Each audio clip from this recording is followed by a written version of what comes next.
I don't know what made me think of this, but I'm actually glad I did. You know, for the longest time in Black America, we've been having conversations about, oh, what broke up the black family? You know, was it the white man coming in and giving black women welfare, but telling them they had to kick the man out the house?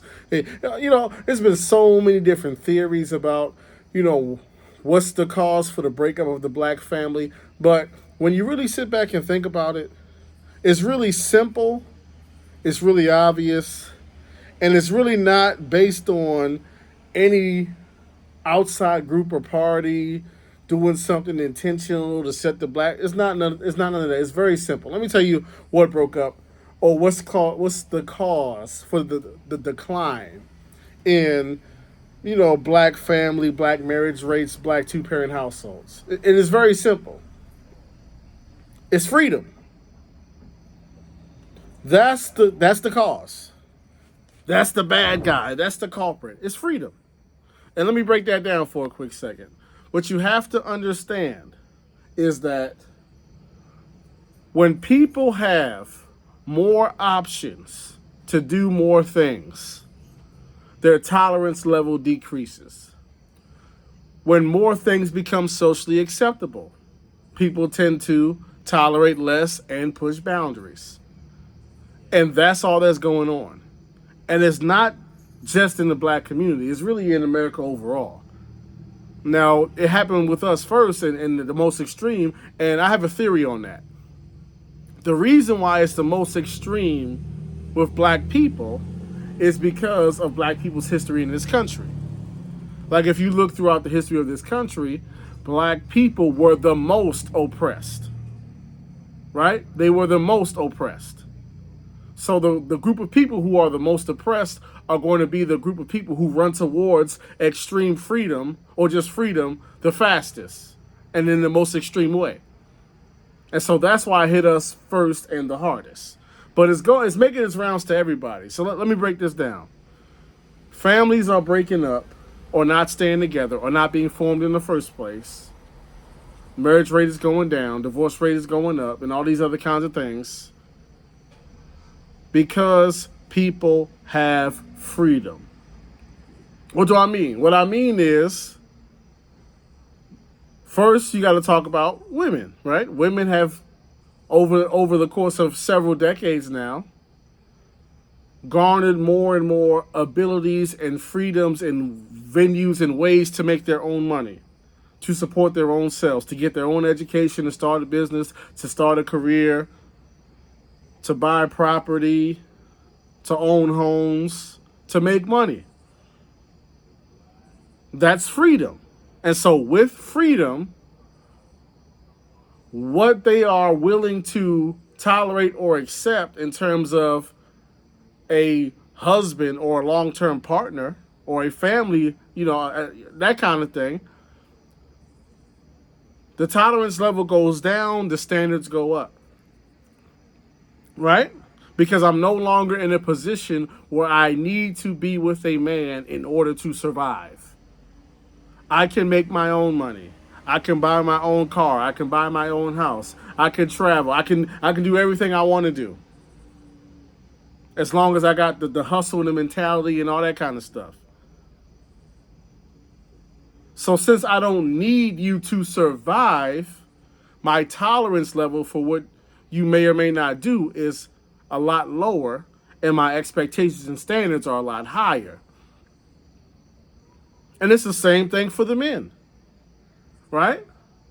Because if you've been on social media, you've heard men these days, listen, I can pay somebody to cook. I can pay somebody, I can hire a cleaning service. I can order meal prep. I think it's called what? Direct Fresh or Fresh something, right? So men are saying, look, I can take care of myself. I can pay somebody to clean. I can pay somebody to cook. I can pay for this. I can pay for that. What do you bring to the table? Right? That's what's going on. It's not no nefarious plot. It's that as people's freedoms increase, people like to be free. People like to do what they want to do, when they want to do it, how they want to do it. And then you got to throw in the second piece. The second piece is the relaxed social norms. Because both of these things go together. Not only do people have more freedom, men and women, to make their own money, to take care of themselves, to do whatever they want to do and support themselves and not have to rely on anybody else, but along with that also comes relaxed social norms. There was a time where it was socially frowned upon to be openly sexually promiscuous. There was a time where it was frowned upon to have children and you were not married. There was a time where it was frowned upon to get a divorce. I'm talking about really frowned upon, like people in the community, people was talking about you, people were whispering about you, people would stop being friends with you. I'm talking about real social shame, real social consequences.